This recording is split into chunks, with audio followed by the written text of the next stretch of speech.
broadcasting around the world 24 hours a day. This is Carers World Radio with Patricia Mitchell.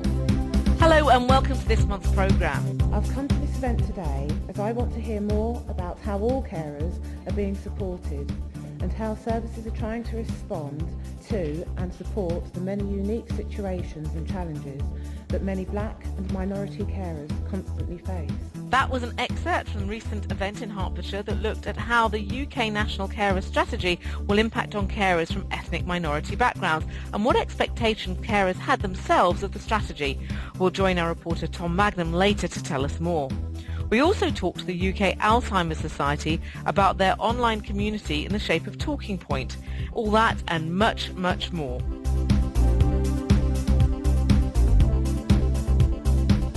But first, the Royal College of General Practitioners and the Princess Royal Trust for Carers have recently published Support Carers, an action guide for general practitioners and their teams. Now, this guide will help GPs and the practice staff better support the carers who use the practices for their own health needs. To tell us more about the guide, I have Professor Sparrow from the Royal College of General Practitioners. Professor Sparrow, thank you so much for joining us today. I have to say, this is a very comprehensive guide. How long did it take you to get this together? Well, thanks very much for inviting me onto this.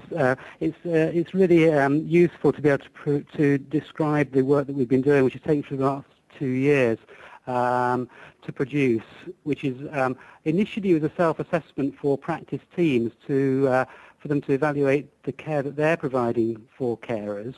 And we've now been able to produce a guide which includes examples of good practice. So it is a practical guide for GPs and their practice teams to use to reflect on the care that they provide for carers and, if possible, to improve that care. It's really to raise awareness of carers and carers' health. Now, I know that it took you a couple of years to get this together. I mean, did you pilot it?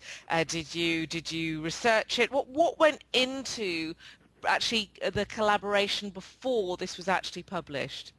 Yes, we've had a partnership with the Princess Royal Trust for Carers for the last 2 years, and we developed a steering group which included carers, representatives from voluntary organisations and the Princess Royal Trust for Carers, as well as the Royal College of General Practitioners, so that we were able to get a broader set of information as possible to develop the guide. We initially developed a small action set of information for practices, which we piloted in 20 practices, and we asked Sheffield University to evaluate that for us. And they came out with some very positive evaluation, but also some ideas for the future development, and that included including more examples. Practices want to improve the care that they offer for carers, but often need more stimulus and more ideas, and so we were able to do that through this action guide. Well, Professor Sparrow, I have to say, with everything that you've said and having had a look at the guide itself, I have to say that I think it's very well set out. It's very accessible for GPs who obviously and obviously their working groups to access and understand. And thank you very much for joining us today. It's a pleasure. Thank you very much. And joining me on the line now, I have Penny Pearce. Now, Penny is a carers recognition worker. And Penny, your whole role really is to help within GPs' practices and surgeries to help define carers and make sure that their needs are being met. How is this guide going to work for you? Is it going to help you? Is it going to be something you're going to be able to help general practitioners implement? Yes, I think it's going to be very helpful. As a point, I've just come back from a meeting with the practice managers in Guildford and Waverley and handed out some hard copies of the report so that they've got them to hand. And I think it is a very good guide. I think what it actually helps do is for the GPs, they're actually realising that something's coming down from their professional organisation to actually help them.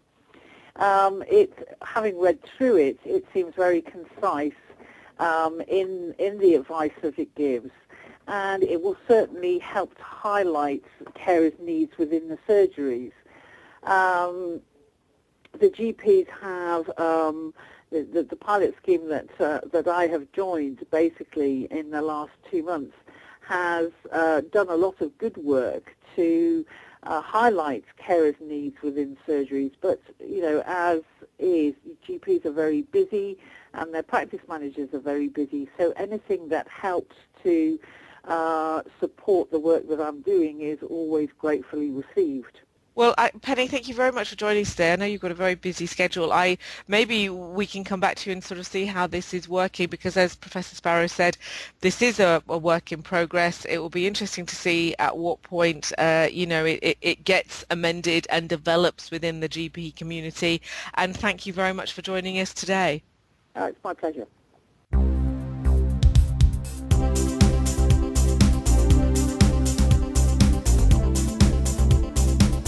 Last month, our reporter Tom Magnum went to a National Carer Strategy Carers Day in Hertfordshire, which was facilitated by Hertfordshire County Council. The event specifically looked at how the new National Carer Strategy may impact on carers from ethnic minority backgrounds, and also wanted to hear from the carers there what they thought about the strategy. Tom takes up the story. The government's new national strategy sets out a 10-year vision for services and initiatives for carers across the UK. Its stated principles include that carers will be treated with dignity and respect as expert care partners, that carers will have access to the services they need to support them in their caring role, that carers will not be forced into financial hardship by their caring role, that carers will be supported to stay mentally and physically well, and that carers will be able to have a life of their own. At the day-long conference organised by Hertfordshire County Council, carers from an ethnic minority background had the chance to meet the policymakers, learn more about the strategy, to put questions and raise concerns about its individual impact on those from an ethnic minority background. Speaking to Carers World Radio, Shazia Butt, Hertfordshire's involvement manager for minority groups, told me what she hoped the day would achieve. There's a couple of things that I'm really hoping for from today. Firstly, we've got some really good presentations from different professionals to give community groups, black and minority ethnic carers, as much up-to-date information and advice about what's happening in the world of carers, and that's ranging from the government strategy for carers and the New Deal that was delivered this year, right through to the Hertfordshire multi-agency carer strategy, as well as looking specifically and sharing some examples of how we're supporting black and minority ethnic communities and carers as well. So that on the one hand, it's about empowering people. Information is power. But the second thing that I feel positive about today is that people have the opportunity through workshops to share their views, to put their ideas forward, and hopefully we'll come up with some really good examples of how we can work collectively, statutory organisations, community, voluntary organisations, to actually improve the quality of life for black and minority ethnic carers. If you'd like to hear more in-depth coverage of the conference, go to www.carersworldradio.com and click on the local tab, where all the audio is waiting to be played, as well as the presentation slides used on the day. Well, that wraps it up from us for this programme. We hope you enjoyed it, and don't forget to go to our website at www.carersworldradio.com to take part in our surveys, listen to our programmes, and much, much more. You can also email us at production@carersworldradio.com or fill out our contact form on our contacts page. Until next month, goodbye.